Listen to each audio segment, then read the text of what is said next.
안타까운 소식입니다. 아직 확정은 아닌데 취득세 완화, 다주택 취득세 중과세율 완화 좀 무산될 그런 분위기인 것 같아요. 목소리가 좀 약간 차분하지 않습니까, 제가? 솔직히 약간은 예상을 했습니다. 왜 그러냐면 이게 이제 다주택 취득세 중과를 이제 좀 완화한다는 거 내용이 이미 나온 지가 좀 됐는데, 그 당시 이제 정부 자료, 발표 자료를 보면은 2월달, 이제 올해 2월달 임시국회에서 통과시킨다고 이렇게 했었거든요. 근데 그렇게 되려면 그 안에 이제 관련된 법안 입법 예고도 좀 하고, 막 이렇게 좀 해가지고 뭔가 분위기가 조성돼야 되는데, 아무런 것도 이렇게 좀 진행이 안 됐었어요. 그래서 제가 이제 주변에 이제 세무사님들한테, 그리고 이제 요 지방세법 좀 하시는 분들한테 좀 여쭤봤는데, 전혀 어떤 분위기가 없다고 하더라고요. 그래서 이게 좀 잘 안 될 수도 있겠다, 이 생각을 하고 있었는데, 지금 분위기로는 일단 2월달 임시국회 통과하는 거는 거의 이제 물 건너간 것 같고요. 더 나아가서 아예 이게 좀 무산될 수도 있지 않을까. 그래서 혹시나 취득세 중과가 완화될 거라고 생각해서 다주택 상태인데 하나 추가로 구매하시려는 분들은 조심하자. 이 말씀을 드리기 위해서 제가 좀 방송을 하게 됐습니다. 기사 좀 볼까요? 매일경제 기사고요. 그리고 이종혁 기자님이 2월 12일 날에 올리신 거예요. 그래서 저희 카페에서는 이미 제가 이제 공유는 드렸었는데, 제가 이제 좀 최근에 좀 바쁘다 보니까 유튜브를 좀 많이 못했어요. 근데 다시 이제 하면서 요 내용이 좀 필요하실 것 같다 해서 가져왔습니다. 자, 내용은 아시죠? 3주택자 최고세율을 절반으로 인하시키는 거. 그러니까 이제 12%인 경우는 6%, 8%는 4%로 내리는 거. 그리고 이제 날짜는 언제입니까?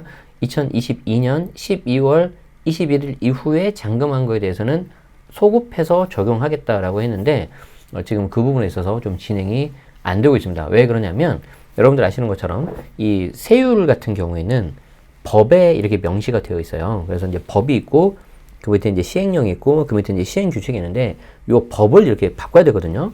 그럼 이제 그 법을 바꾸려면 어떻게 해야 되냐면은, 이 법을 개정하고 입법하는 거는 국회인 거죠. 우리나라 이제 대부분의 민주주의 국가가 그렇지만 우리나라 같은 경우도 3권 분립이 되어 있지 않습니까? 입법부, 행정부, 사법부, 이런 식으로 되어 있는데, 현대 국가에서는 아무래도 이제 행정부의 좀 역할이 좀 커요. 말 그대로 이제 실천을 하는, 액션을 하는 곳이기 때문에 어느 나라나 좀 그렇습니다. 그래서 이제 행정부에서 먼저 이제 정부에서 인하하겠다 이렇게 한 거죠. 그런데 이제 국회의 다수당을 차지하고 있는 현재 야당 민주당에서 반대한다 이렇게 나온 거예요. 그래서 지금 요런 겁니다. 다주택자 취득세 중과 완화, 그리고 이제 밑에 뭐 반도체 세액 공제 그리고 재정주익이 있는데, 우리 관심사항은 부동산 세금이니까 다주택자 취득세 중과 완화에 대해서만 좀 볼게요. 그래서 당정 입장에서는, 이제 정부 입장에서는 2주택자는 1에서 3% 내리고, 3주택자 같은 경우에는 8에서 12%인데, 이제 비조정 8%이지 않습니까?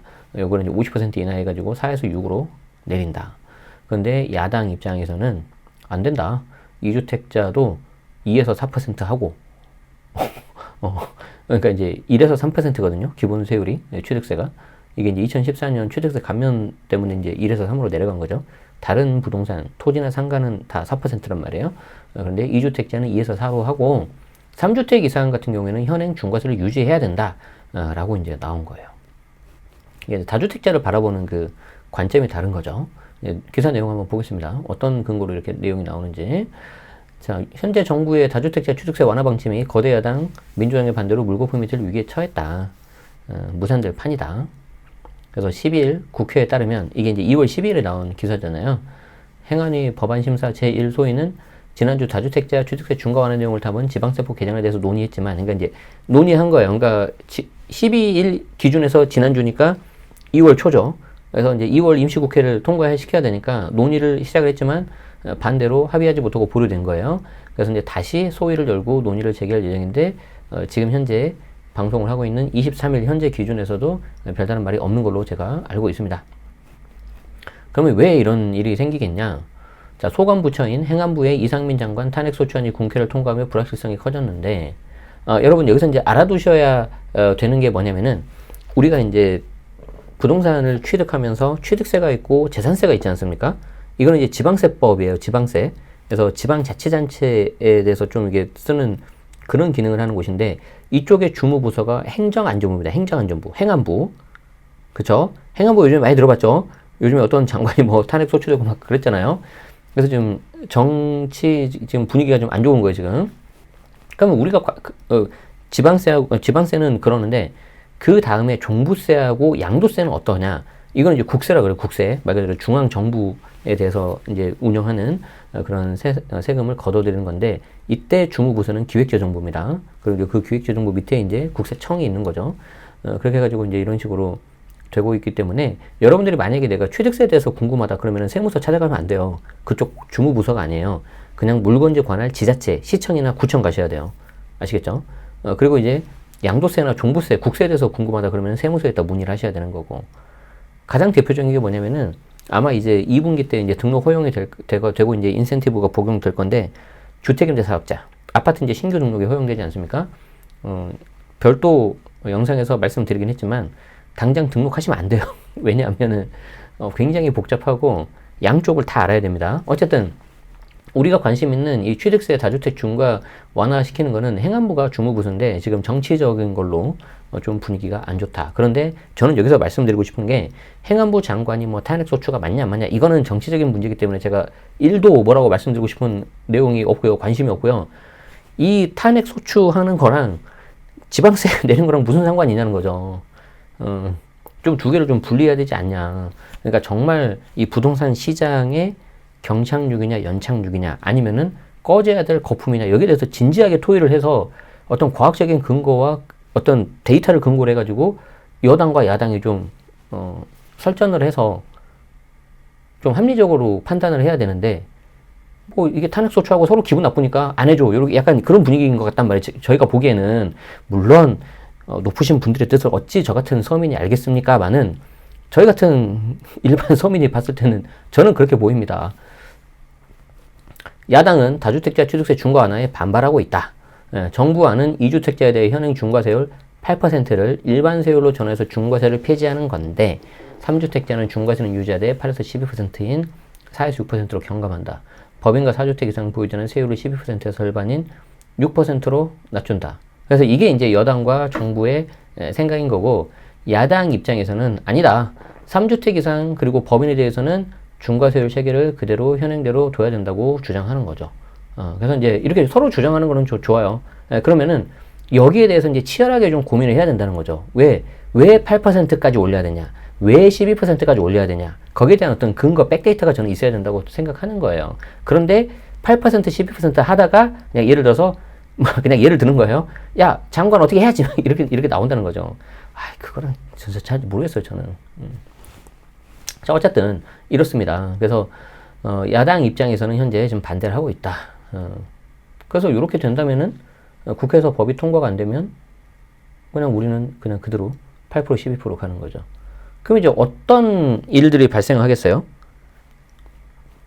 과거에 여기에 대해서 이제 좀 완화시키겠다라는 걸 보고 정부에서 보도자료까지 내고 발표를 했으니까 되겠지라고 생각하시는 분들 중에 예를 들어서 그냥 덜컥 사버리는 거죠. 그런데 만약에 이게 법이 통과가 안 된다. 그래버리면 어떻게 되는 거죠? 그냥 끝나는 거죠. 그래서 이제 그게 이제 통과가 되려면은 어떻게 돼야 되냐면, 이게 이제 2022년 12월 21일 이후에 이제 돼야 된단 말이에요, 이게. 자, 요 그림을 뭐 이제 여러분들이 좀 보셔야 되는데, 요게 이제 제 카페에서도 이제 간단히 좀, 제가 이제 카페에다가 이런 기사가 소식이 나오면 간단하게 좀 써서 올리고 있는데, 이렇게 되는 거죠. 지방세법 개정 추진이 23년 2월 예정이에요, 예정. 그리고 요때 만약에 예정대로 정부안대로 지방세법이 개정이 되면은 요거를 요렇게 해가지고 22년 12월 21일 요 취득하는 것부터 소급 적용시켜주겠다는 거예요. 그럼 이제 22년 12월 21일 그 전날, 그러니까 12월 20 아니면 12월 19 뭐 그대로 쭉 있겠죠? 그때 취득한 다주택자는 어떻게 되는 거냐? 그냥 끝나는 거죠, 뭐. 별거 없어요. 그래서 요쪽에 취득하신 분들은 아무 뭐 상관이 없습니다. 저처럼 저는 12월 15일 날 잔금했어요.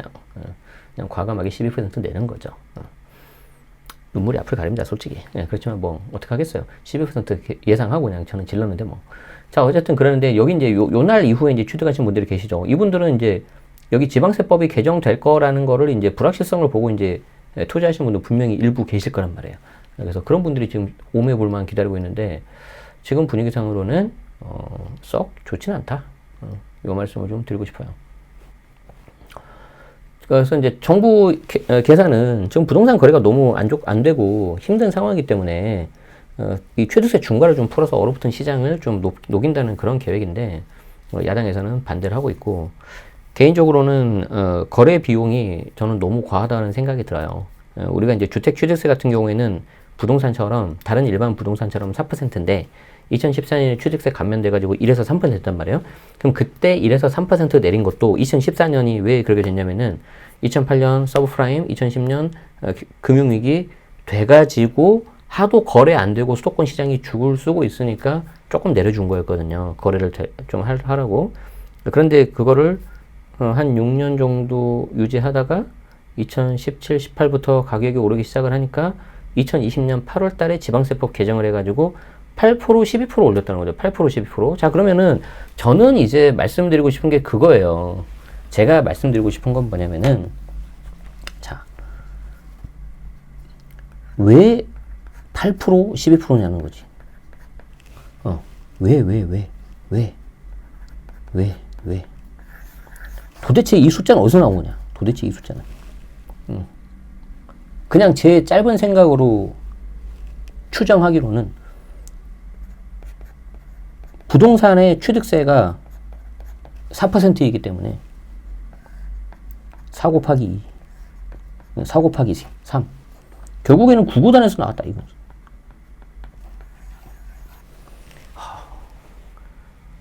그러면 이제 모르겠어요. 저 같은 사람은 이게 저는 잘 이해가 안 돼요. 저 같은 사람은 아니 그냥 이게 너무 약간 좀 뭐랄까 좀 고민의 흔적이 없다고 해야 되나? 그러니까 예를 들어서 이런 거예요. 어려운 얘기를 하고 싶은 게 아니라 예를 들어서 제가 뭐 파트장이다, 회사의 파트장이다. 근데 밑에 사원 대리급에서 보고서를 써왔다. 근데 뭐 부동산 지금 경기가 2020년 너무 과열됐으니까 거래 비용을 높여서 이렇게 해야 됩니다. 그러면 이렇게까지 3배까지 올려도 되냐는 거죠. 왜냐하면 세법에는 과잉 금지의 원칙이라는 게 있단 말이에요. 우리 세법 해석 적용에 있어서는. 누군가는 이것도 괜찮다고 보는 사람도 있겠지만 아닌 사람도 있잖아요. 그럼 거기에 대해서 충분하게 사회적 합의라든지 고민을 했냐는 거죠. 그럼 저 같은 파트장이라면은 돌려보냈을 거예요. 박대리 너무 고민의 흔적이 없는 거 아니야? 이렇게 저는 말했을 거죠. 그런데 이제 그냥 이렇게 되는 거죠. 그냥. 근데 모르겠어요. 그러니까 이제 제가 알고 싶은 거는 어디서 저 숫자가 나왔냐는 거죠. 뭐 OECD 평균이냐? 하다못해. 뭐 그런 거라도 좀 알고 싶은 게 그냥 저는 알고 싶은 겁니다. 알고 싶은 거. 그래요. 그리고 이제 그 밑에는 이제 다른 내용입니다. 그래서 지금 현재 여당과 야당을 보면은 당연히 생각이 다르고 철학이 다른 거죠. 왜냐하면 그건 저는 좋다고 봐요. 왜냐하면 정치라는 게 결국에는 철학의 차이에서 나오는 거고 우리 사회는 다양성이 존중돼야 되니까 저는 그건 좋다고 보는데 거기에 대해서는 좀 더 건전하게 객관적인 데이터에 의해서 좀 이렇게 되면 좋겠고 우리 편이 아니라 남의 편이면 무조건 나쁜 거 우리 편이면 무조건 좋은 거 이거는 약간 좀 여당이든 야당이든 너무 아메바식 생각 아닙니까? 우리는 그러진 않잖아요. 그래서 그렇게 하면 안 된다고 목소리 높여서 외칩니다. 오랜만에 유튜브 하니까 그렇습니다. 그래서 좀 안타까워요. 그래서 취득세 완화는 취득세 완화, 장관 탄핵은 장관 탄핵, 그리고 뭐 재정 준칙은 재정 준칙에게 좀 분리해서 하면 좋겠는데 우린 모르겠어요. 다른 나라는 제가 지식이 짧아서 잘은 모르겠는데 저희는 너무 약간 도매급으로 하는 것 같아요. 그래서 다 그냥 묶어가지고 한 방에 그냥 통과되면 다 하고 통과 아니면 그냥 싹 다 안 하고 너무 약간 극단적인 것 같아. 좀 안 그랬으면 좋겠습니다. 어쨌든 자 그게 있고 자 그러면 이제 그나마 이제 여러분들 입장에서는 이제 좀 체크해야 되는 거 있죠. 자 그러면은 우리가 지금 어떤 상황입니까? 이제 주택수에 따라서 여러분들이 좀 보셔야 되는데 자, 여기가 이제 서울이라고 해볼까요? 이렇게 서울이라고. 현재 조정 대상 지역은 어디 남았어요? 강남 3구, 그리고 용산, 이렇게 남았죠. 예. 그래서 서초, 강남, 송파, 그리고 용산, 이렇게 돼 있죠. 자, 그러면 예를 들어서 무주택이다. 내가 0주택이다. 0에서 1로 가려고 한다. 이때는 취득세 아무 문제 없죠. 그냥 1에서 3%예요. 맞죠? 자, 내가 1주택이다. 근데 내가 여기서 2로 가려고 한다. 요 2로 가려고 하는데 요 녀석으로 간다. 그럼 어떻게 되는 거예요? 지금 법이 바뀌었어, 안 바뀌었어요? 안 바뀌었잖아요. 안 바뀌었으니까 8% 나오는 거예요. 아시겠죠? 8% 내기 싫으면은 요 종전주택을 매각을 해야 되는 거죠. 그쵸? 자, 그런데 그게 아니라 저는 요 파란색 지역으로 가겠습니다. 그럼 어떻게 된다? 파란색 지역으로 가면 비규제 지역이기 때문에 1에서 3으로 가는 거죠. 그래서 혹시 여러분들이 요걸 놓치고 있을까봐 말씀드리는 거예요. 아시겠죠? 자, 그리고 내가 만약에 2주택이다. 그런데 내가 3으로 갔다. 그럼 어떻게 되는 거예요? 똑같아요. 빨간색으로 가면 규제 지역이니까 12가 나오고, 그 외로 가면은 비규제니까 8%가 나옵니다. 자, 그런데 운이 좋게 만약에 지방세법이 개정됐다. 그러면은 4, 6, 4 반띵 되는 거죠. 그쵸? 자, 그리고 만약에 내가 3주택이다. 근데 여기서 과감하게 하나를 더 샀다. 누구처럼. 저처럼. 그래 버리면은 얘는 무조건 묻지도 말고 따지도 말고 그냥 12% 나오는 거죠. 그리고 22년 12월 20일 이후에 취득을 했다. 그러면은 얘가 반띵이 될 수 있다. 그 전에 샀다. 그러면은 아무것도 안 된다. 이렇게 되는 거죠.